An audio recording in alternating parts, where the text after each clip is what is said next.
other some technical.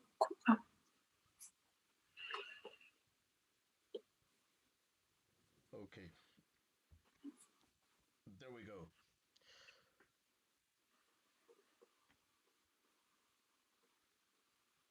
Muy buenas tardes, tengan todos. Continuamos con el programa de este Congreso Mundial de Neurocirugía, el cierre, la clausura de este Congreso. En esta ocasión vamos a tener a grupos de estudiantes igualmente interesados en las neurociencias, en esta ocasión de la Walter Dandy de Brasil y también de la AANS de Bucarest, en Rumanía. Agradecemos de nueva cuenta al comité organizador de este importante congreso internacional dedicado al profesor Yasir y, bueno, por supuesto al doctor Jorge Herrera, quien es presidente de este congreso y también embajador de la red PA UNESCO. Igualmente agradecemos al doctor Salim Abdulrauf, quien es copresidente de este importante congreso y también es el miembro fundador del área de cirugía neurológica en la Universidad de San Luis en Missouri. Doctora Natalia, le cedo la palabra. Yes, thank you, Alejandro. So, hello everyone. We are continuing the program of the World Congress of Neurosurgery in honor of Professor Isargil. And today it is one of the last days when the Congress is going to be finished. And we have the session with the young generation of students and also residents who is going to present and give their view on different things. And today the topic will be the future of new generations of neurosurgery students.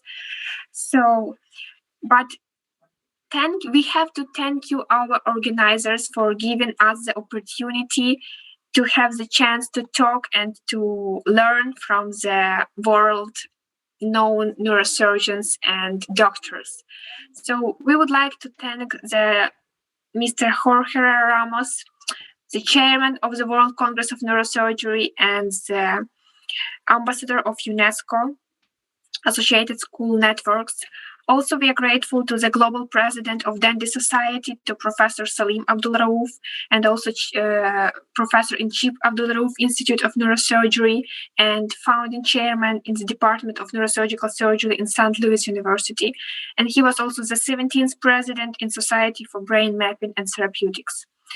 Also, thank you for the organization to Dr. Dianira Capicasilas, President of the Students' Chapter WNS, IPAN, and Vice Chairman of this World Congress of Neurosurgery, and to Dr. Babak Kateb, President of the Society for Brain Mapping and Therapeutics, Brain Mapping Foundation, and also Vice Chairman of the Congress. We have the honor committee of the Congress. It's Professor Nasser El Gandour from Egypt and Professor Marcus Rota. So all of these people and many other people behind and the organizing committee have done a great job, due to which we have the possibility to be in there today. So today we have the group of students, future great professionals and doctors, I'm sure about that, from medical Walter Dandy Neurosurgical Society from Brazil, and also International Association of Medical Students from Bucharest. So guys, you are welcoming to have your time, like use it wisely, to give your talk, discuss the questions, and really we are happy to have you with us today. Thank you, Dr. Natalia. It's a pleasure to be part of this Congress. My name is Giovanna Galafassi. I'm a 60-year medical student at ABC Medical School. I'm also the president of Walter Dandy Brazil. And first, I would like to introduce my team, and then we will start our presentation and our discussion. First, Paulo, please. Hi guys, how are you doing? As Giovanna says, it's a pleasure and honor to be part of these and to be part of this discussion. I'm currently the treasurer of our Walter Dandy Neurosurgical Student Club in Brazil, and also the 50 year of medical school at School of Medicine of Catanduva. So thanks a lot for the opportunity, and let's do it. Thank you. André. Hello everyone, I'm André. I'm the fifth year medical student here in Brazil, in the same college that Giovanna, and I'm honored to be here with you and discuss these important topics. Thank you. Pedro. Hi guys, my name is Pedro. I'm a medical student from the School of Medicine of Sorocaba. And actually, I'm ambassador with André and Tamara, who is going to present next. And I'm very glad to be here with you to discuss this great theme. Paola. Hi guys, my name is Paola. I am the third year of medicine at the Federal University of Mato Grosso. I am a member at Dandy Neurosurgical Brazil. I'm very glad to be here with you and know you. Tamara. Hi guys, as Giovanna said, my name is Tamara. I am the second year. I'm confused about the year because of the pandemic, but I'm second year at medical school at the Federal University of Alagoas. I'm ambassador with Pedro and André, and I'm really happy to be here with you and talk with you. And I think that is it. Also, we have our colleagues from Romania. Can you introduce yourselves, please? Thank you so much. I am Cristina Sari. I'm the president of the International Association of Medical Students in Bucharest. And with me today, I have my colleague, Dr. Bianca Budu, who should be here. Good evening, everyone. My name is Bianca Budu, as my colleague said, and I'm the secretary of the International Association of Medical Students in Romania, in Bucharest. And I'm very happy to be here and be part of this discussion. Thank you. And at last, Larissa. Hello, everyone. My name is Larissa. I'm a fourth-year medical student here in Brazil, and I'm also the technology director of Walter Dandy, Brazil. And today we are going to talk a little bit of the future of new generations of neurosurgery students. So to start, we have some facts that we want to show you guys. And it's that why is neurosurgery so important for all of us? And why we have such a small amount of neurosurgeons worldwide? And how are we changing this reality? So in the past few years, we have facing technology development. And during the pandemic, over 2020, we had that in a very large scale. So everybody is having online classes and everybody is enjoying what technology can bring us. So we have a large amount of medical students studying neurosurgery. We have leadership trainings and with the world's best specialists available for us. And we have the will to make difference. And that's the basis that we are going to talk today. So during the pandemic, we have a growth of study groups where we can develop our abilities and knowledge of the neurosurgery field. And we also have all associations around the world providing this early support and leadership training to all medical students that wants to explore a career in neurosurgery. And that's very important because we were able to talk with neurosurgeons all around the world, not only neurosurgeons of our countries, but everywhere. So we have also some very inspirational figures as Dr. Salim, that we are going to talk about him later, but he's a very inspirational person for all of us because he's very interested in having students study neurosurgery. And they are very interested of bringing a powerful next generation of neurosurgeons too. And that's very important for our classes, for our empowering, because we are going to be the future generation of neurosurgeons. So for that, we have to talk about neurosurgery, and we have to talk about it in a way that we students can understand. And we have compiled some questions that people also send for us. And we often see in our day by day into the medical field as medical students. So we are going to have a discussion about each of these questions and answer what are our opinions and what are we going to do and what are we doing to change this generation of future neurosurgeons as medical students. So the first question is, why so many students give up applying for neurosurgery residency?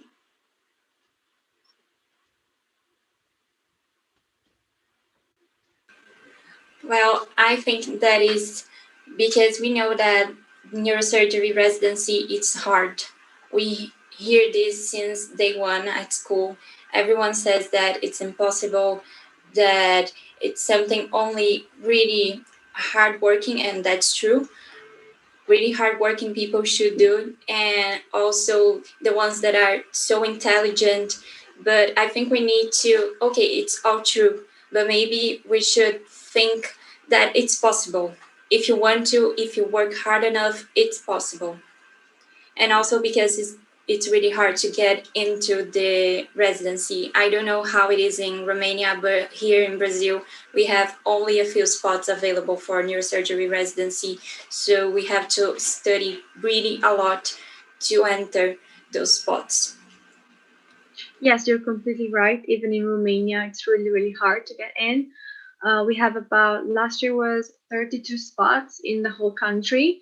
It's really tough to get in, and you need to have the best grades, and it's really tough to get in and even tougher to stay and to finish. It's really, really challenging. And I think a lot of people, as you said, give up because not only it's hard by itself, but this idea that people say you're not good enough. You're good, but not good enough for neurosurgery. So it kind of tends to scare a lot of people. And I think that the fact it's hard and challenging should motivate us to be the best and do the best that we can to actually try and enter and do the best as neurosurgeons, because in the end we are studying medicine, and medicine is hard no matter what you do. There's always the responsibility of the patient, and I think no matter what branch of medicine you choose, it's hard in any way. It has its own type of challenges, its own type of toughness, and I think if it's what you truly desire, it doesn't matter how hard it is. As you just mentioned, you make it possible. I totally agree with you. I think it's just a matter of trying hard enough. If you want that, no one should say that you can do something. If you want to, you just have to work for it, and I'm sure you will get there. It's just how you deal with your mentality. It's pretty much like this. I think we have entered the next question, but I was, can we?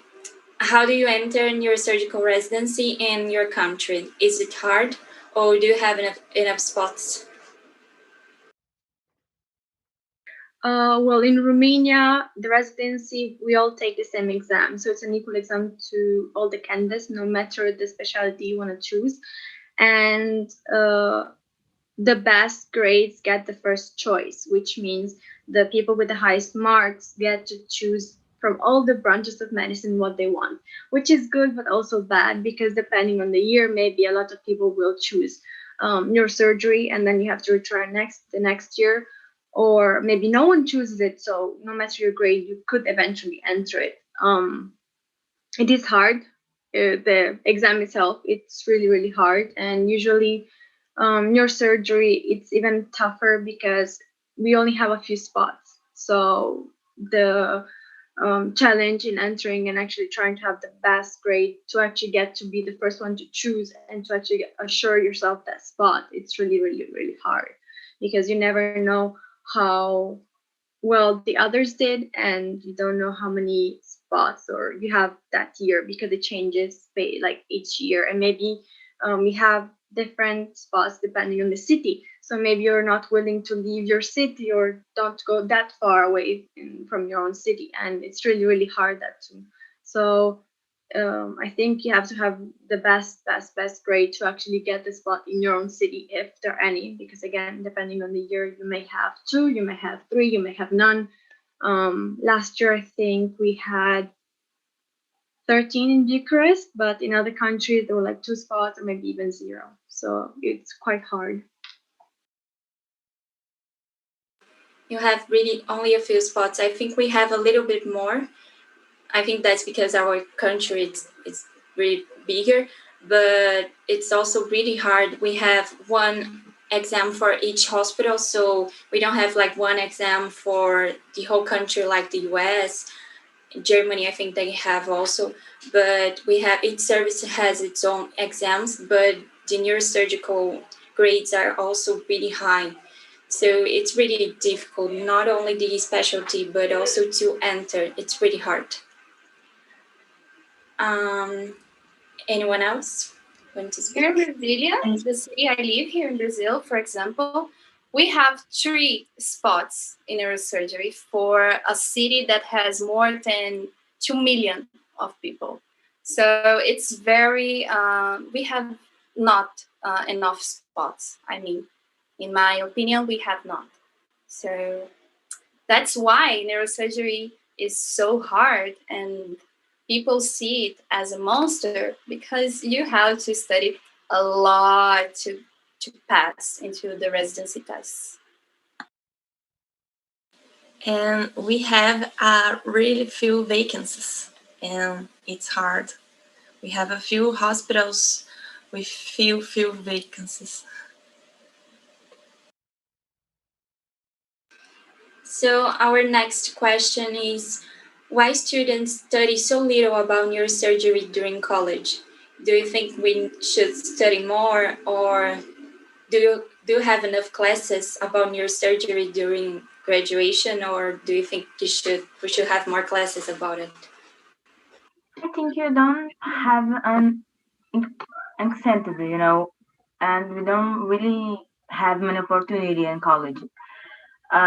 We don't have I'm sorry, we don't have teachers enough. We don't have opportunities on the clinical cycle. I don't know if it's the right name. And you don't have opportunities, in my opinion. And besides that, who has some interest in don't really work for it. I feel like people wait so much and just don't go away and do it. It's like wait. I will wait. A teacher, a professor. I'm sorry. Call me or something like that. And I think like a plus in Brazil, neurosurgery is an especially really restrictive. I mean I know 2 or 3 neurosurgeons in here in my state. I don't know who I can call and I can who. I'm sorry, I don't know who I can call for see a surgery or ask questions. I think it's really restrictive. Yes, I agree. I think in the same time there is this lack of interest of the students. We also have this lack of networking from the professionals. So I think this starts since the medical residencies, like that. The general neurosurgeons here in Brazil, I don't know another countries in the world, goes straight after the medical school, the medical college, to the residency. So they don't be part together with the other surgical specializations as the majority of the other branches of medicine, of the surgical ones. So I think this separation of the neurosurgical from the other surgeries, when the students goes to the hospitals and try to interact, to get into that, generally the meetings of the neurosurgery, the physical place of the neurosurgery are really restricted, and there's not a lot of opportunities to the people get into that. So I think this should be one of the things which could develop more to bring more and more people to be interested in neurosurgery.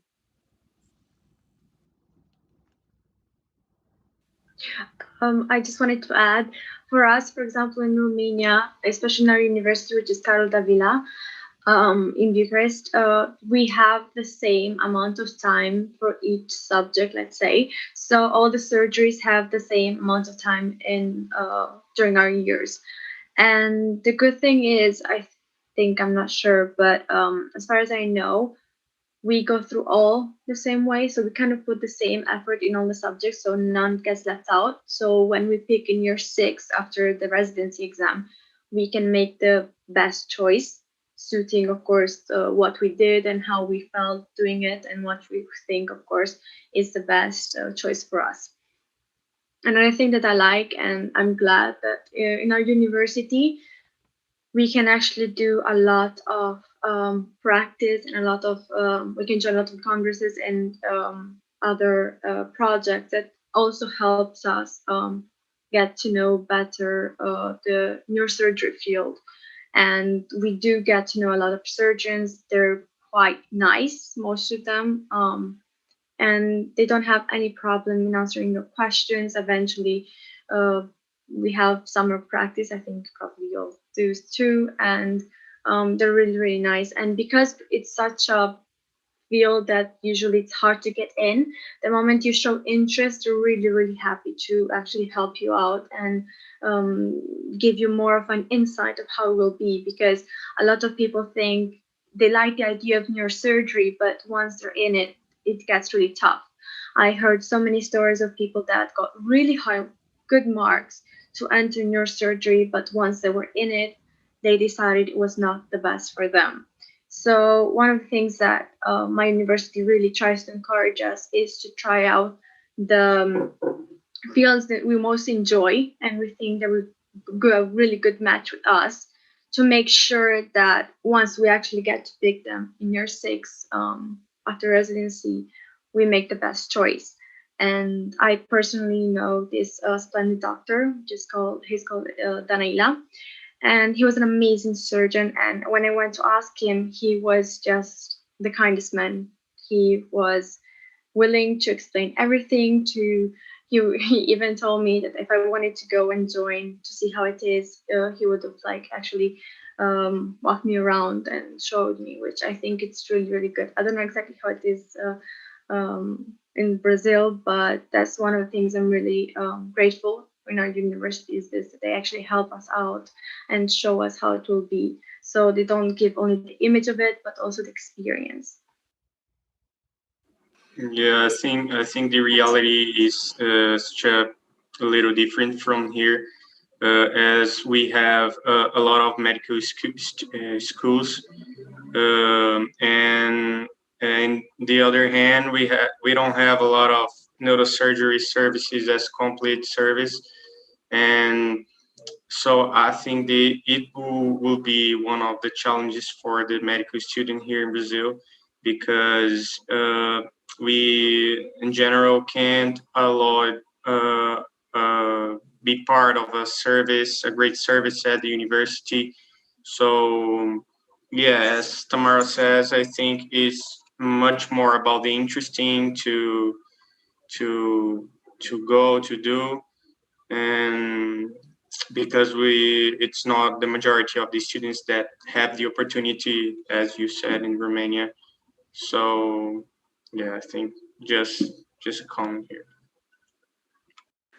Here in Brazil, I think each university it's really different from the other ones. So we have ones that are really strong in neurology and neurosurgery. So in those universities, we have access to surgery, we can follow the doctors, we can see a lot of patients and all of that. But in a lot of other, we don't have it.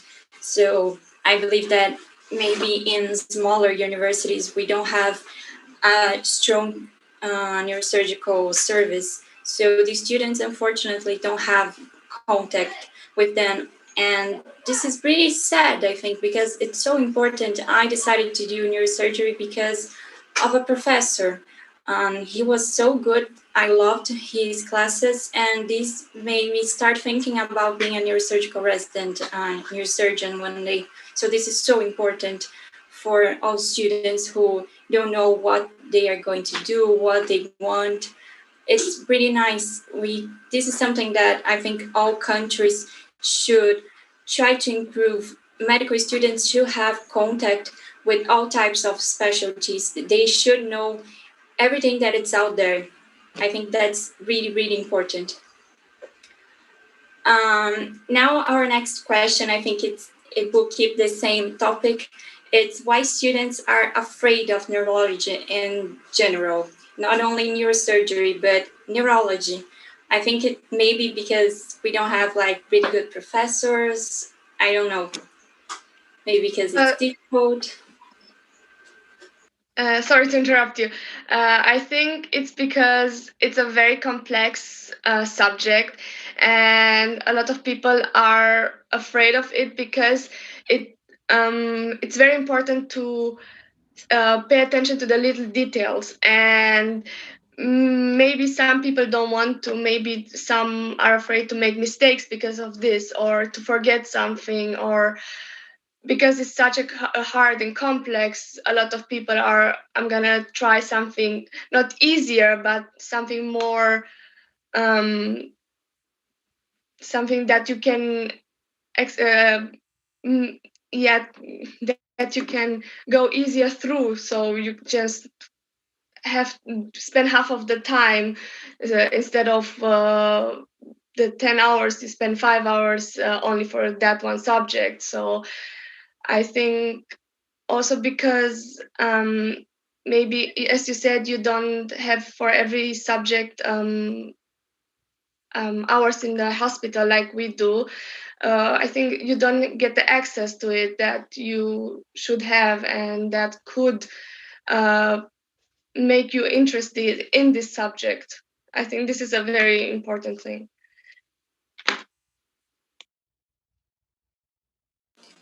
And it is undeniable that one of the major reasons is the initial prejudice that entered this area. Here in Brazil, we kind of joke that there is a certain neurophobia in most medical students. Our few graduations with neurosurgery serves for teaching and demystifying the profession. If you want to have this, you will have to look for yourself with doctors from other services. So we cannot deny that neuroscience itself is highly complex, but this is not exclusive for this area. As other subjects, you have the same greater complexity, such as cardiology, nephrology. With that, it's understood that it's not something that is in the top for few achieve, but something that few intend to study and demystify. And there are local studies about the issue of neurophobia, from the investigation, the reasons of this rejection.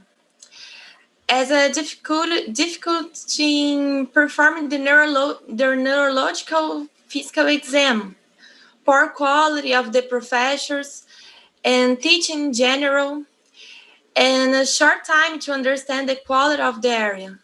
Neurosurgery itself is a very complex area that requires diverse skills from the studies, such as attention, dexterity, and detail, a lot of deep study, and above all, the education.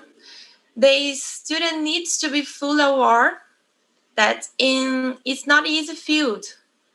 It will require hours of standing, hours without sleep, and hours of concentration. So it's not wrong for this information. It is not wrong for this information to be pointed and qualified, but as well as other areas also have such these characters, so such as urgency and emergency. And it's nice to take more knowledge of this area. So in the university, we could be Another, we could be more space to talk about neurosurgery. How is the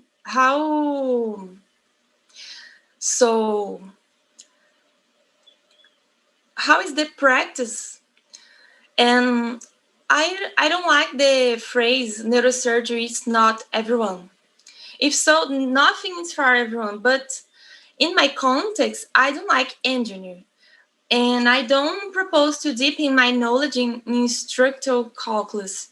So instead of saying engineering is not for me, I prefer to say that I'm not willing to pay the price to enter this area. So it is with neurosurgery. We need to deconstruct the idea of neurophobia. We need to know how is the area. And if we are willing or not to pay the price of making it our profession. Yeah, I agree. And I think here in my college, the older students create the fear for the first day of school at the before the class of neurology, neuroanatomy, and all the neurosciences. We have been afraid science first class is a panic, and we have afraid of professor, of the exam, and of the everything of the practice. And I feel here that can hinder we development.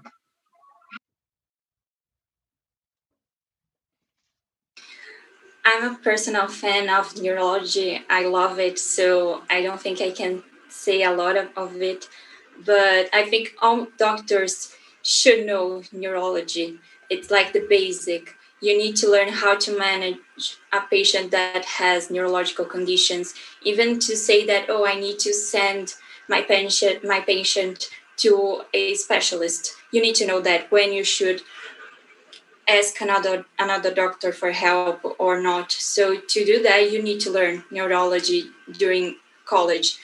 I hate pediatrics, but I need to know pediatrics because one day I will have to take care of a child. So even though we know a lot of people that don't like it, you should know that you'll be a doctor, you need neurology. So I think that's it. Even if you don't like it, you have to know that. Yeah, at least some basic stuffs.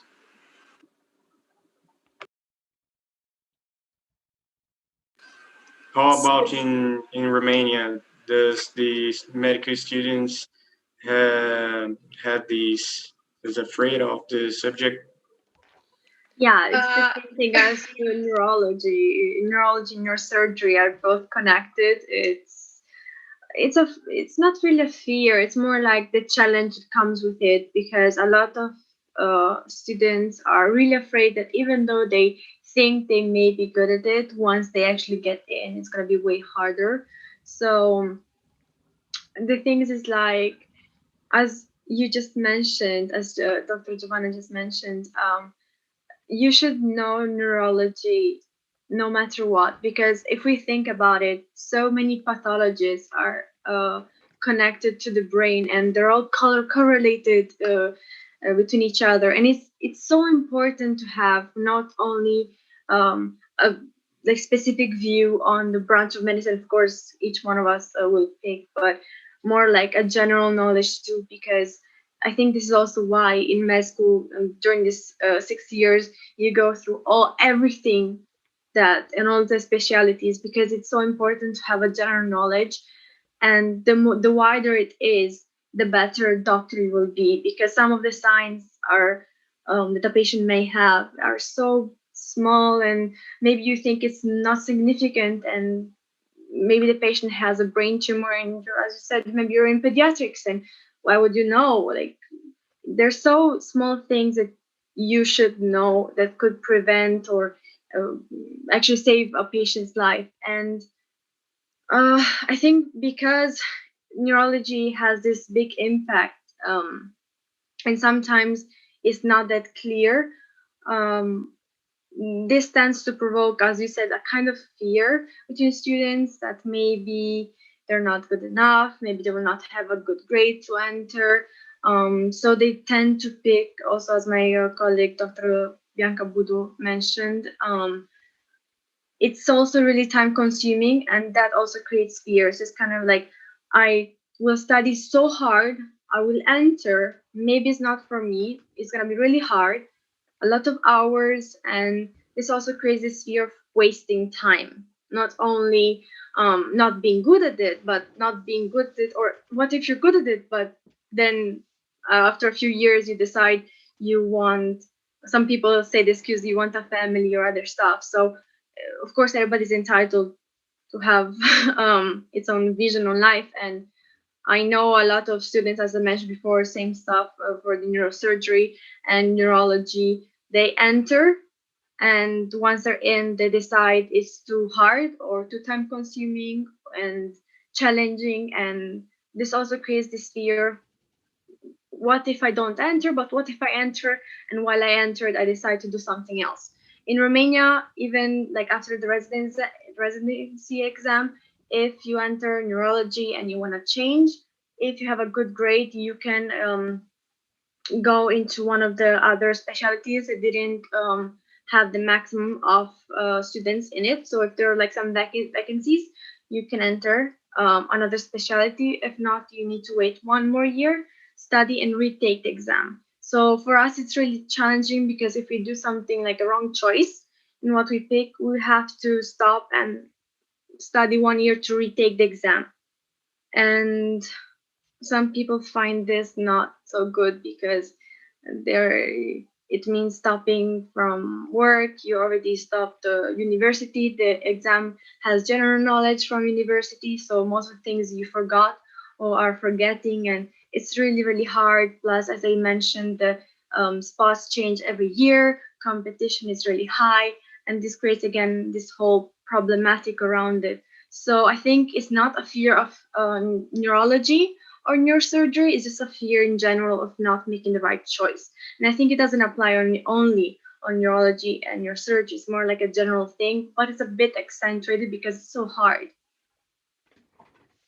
And here we cannot change like you do for neurology to neurosurgery. If we want to change, we have to retake the exam, and you have to study again, do everything again. So that's one of the reasons I think residents sometimes continue their residency, even if they don't like their subspecialty. They entered, they noticed that they didn't like it, but they decide to not give up, because they will have to pass through all that process again. So it's really hard to take that decision to drop out of your residency. It's really, really hard.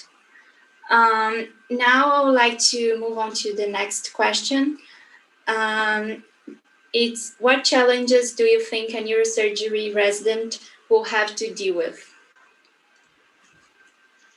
I think that the neurosurgery resident, as all the residents, will have little sleep and hard hours of work. But I think in neurosurgery, these hard hours, it's more intense. I can't talk by myself because I'm not a resident, but talking with the residents, we can see that they work really hard, and I think that's some difference. That's some difference between the residents here in Brazil and in other developing countries, because as neurosurgery, it's a more complex area. We may have some difference between new technologies and approaches. So the resident here in Brazil, I think, in São Paulo, for instance, has more academic approach, and while some in other countries and in other regions, they are more engaged in practical stuff, and so I think that's it. But what do you think in Romania? And I don't know. Well, as we mentioned before, like we have here during our 6 years, for every subject, the same amount of time. So I cannot say that we have enough or not enough, because if they would put more hours for that specific subject, they would have to cut it from others. And I think what they tried here, it's, even if it's not enough, at least to make it fair for every subject. And I think this is very good what they did here, because I hear from a lot of friends that they have, depending on the subject, they have different hours.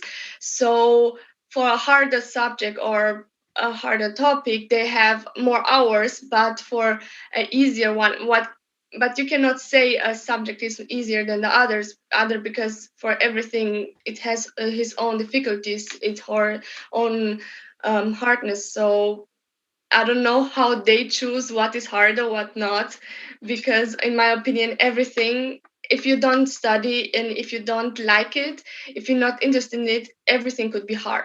Because for some people could be neurosurgery could be really easy, and for others it could be the hell, because you would have to study a lot. And in versus it could be, I don't know, another subject could be easier for one and really hard for the other. So as I said, I think we have enough fairness for every subject, so this is really good.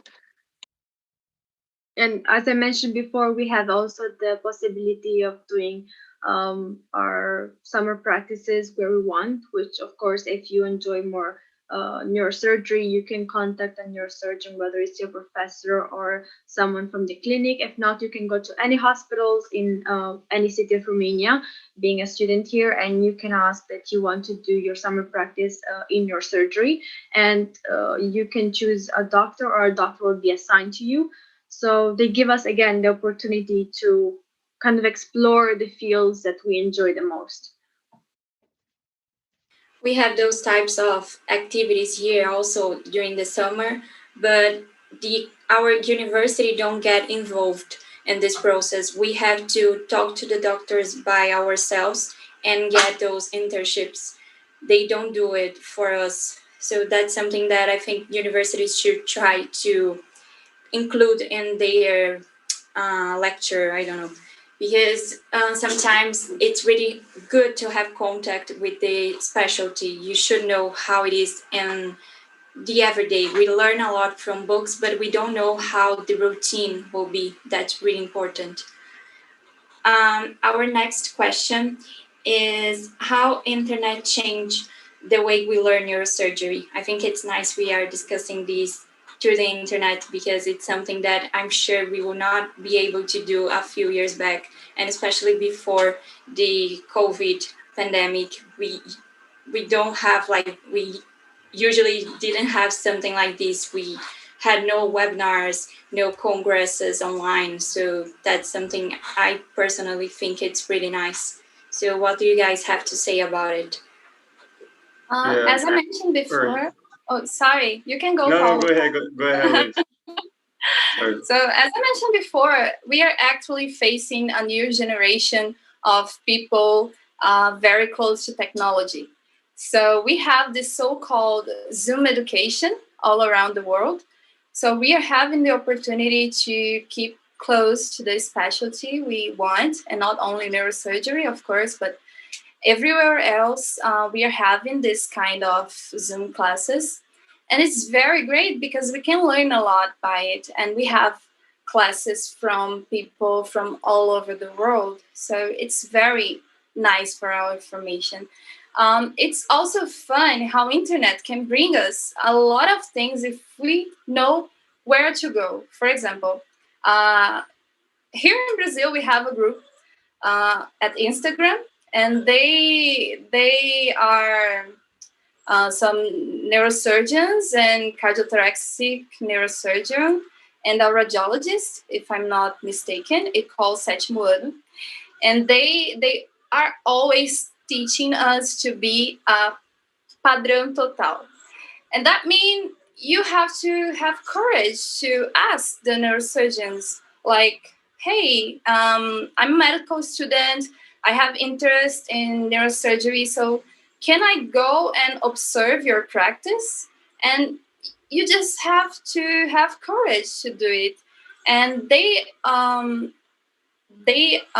usually accept us and they teach us a lot as well. So we don't have something very structured here in Brazil's universities, at most, I think.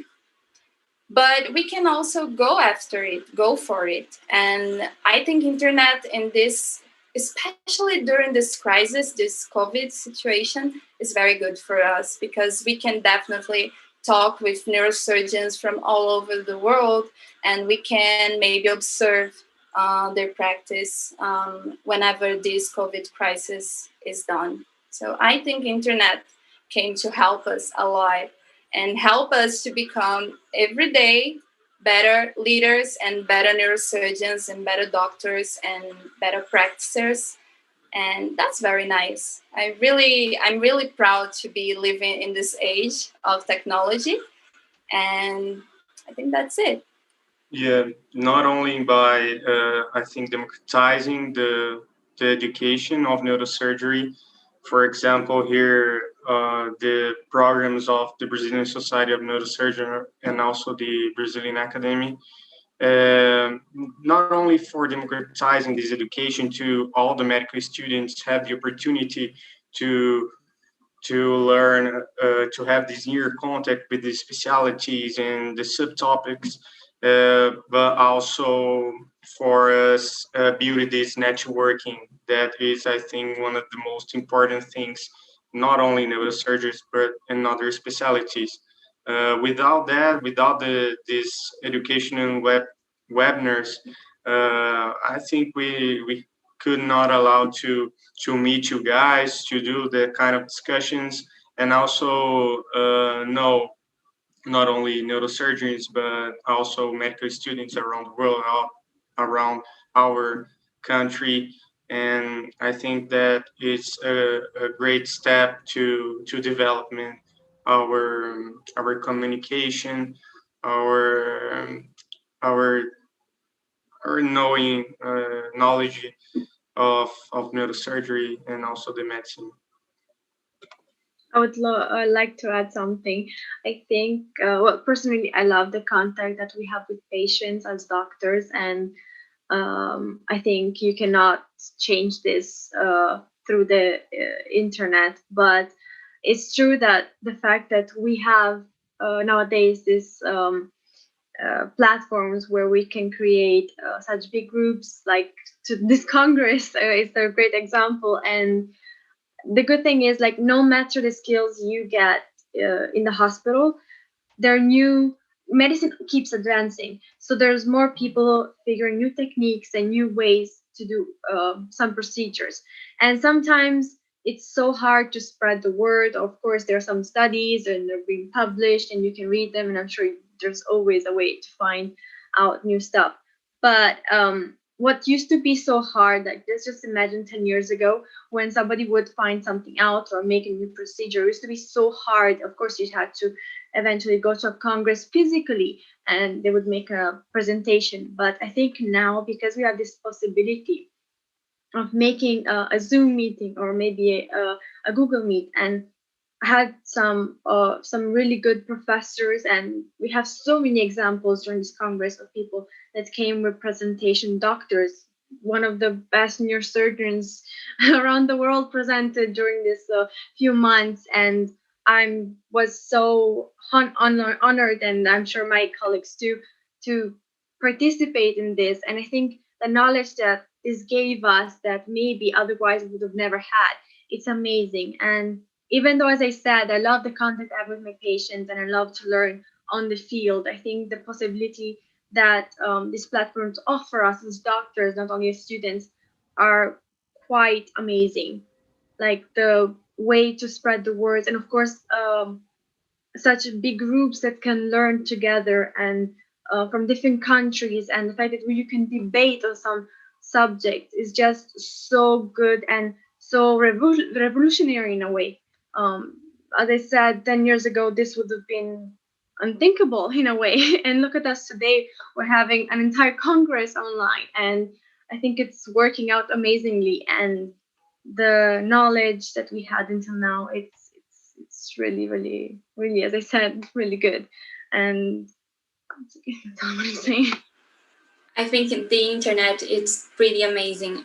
This Congress, we have like, it's 4 months of Congress, I think, since the end of the year. So how many lectures we had access to, and it was all online. It's so amazing. We had contact with the best neurosurgeons in the world. And I don't think that those professors will go to some countries, all the countries that had access to that congress online. So it's really nice. And also the friendships we make. We are part of the Walter Dandy Society, and we have friends like all around the world. I have friends in Germany, in Nepal, and Austria, in so many countries, and that's because of the internet. Even here in Brazil, we are friends, but we actually have never met in person. The ones in here, I think I've met one of them. So it's really nice friendship we have developed through the internet. And I think that's really the future. It's how we are going to learn, how we will make friends, and we just have to go with it. And that's pretty much it. I think our time is almost up. We started a little bit later. So do you guys have anything else to say before we end this meeting? I just wanted to say again that I'm so thankful that I participated in this Congress in the past few weeks. And I'm really happy I got to meet you, and hopefully we get to also be friends and share our knowledge and experience through time.